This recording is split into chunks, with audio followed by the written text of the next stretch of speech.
V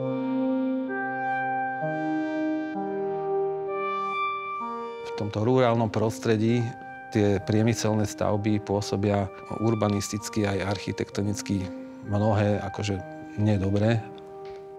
A preto sme sa snažili o iný prístup. Ten pôvodný koncept bol vtiahnuť trošku krajinu ako dovnútra.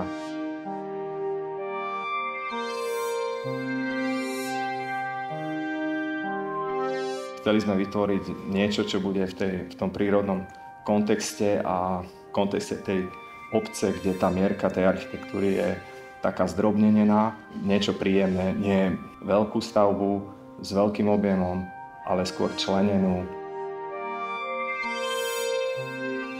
Tá fasáda reflektuje na okolitú krajinu, zvolenú krajinu Oravy a vťahuje tú zeleň ako keby dovnútra do seba a vytvára tam viac plánov a chceli vytvoriť dojem, ako keby sa tá stavba strácala v krajine.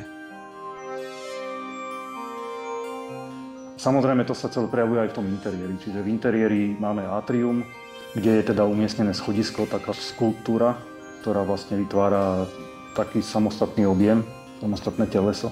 A je to celé prerastené vlastne zeleňou. Tá zeleň je vlastne motív, ktorý teda je z tej krajiny prebratý aj do toho interiéra.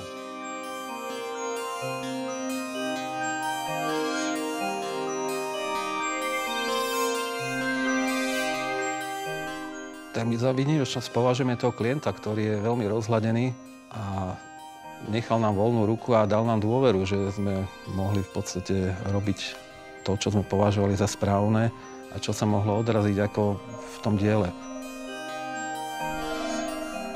On je skvelý vizionár, že vidí tie veci tak, ako mnohí nevidia a inicioval, že by bolo dobre využiť tú strechu.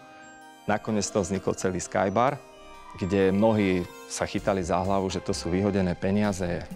Dnes ten Skybar je ako keby srdcom tej stavby, kde vlastne všetci radi chodia.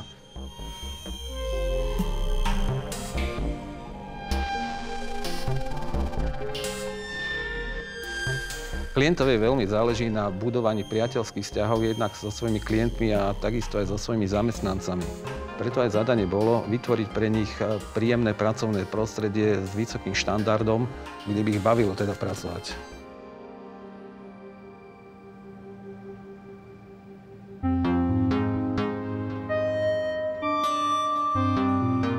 Slovo výnimočnosť asi je absolútne adresná v tomto prípade. Napadá ma ešte jedna obrovský zaujímavá vlastnosť a to je veľkorysosť. To je niečo, čo tu vidíme naozaj úplne všade. Je to výnimočný pracovný priestor, všetkých nás naozaj príjemne prekvapil.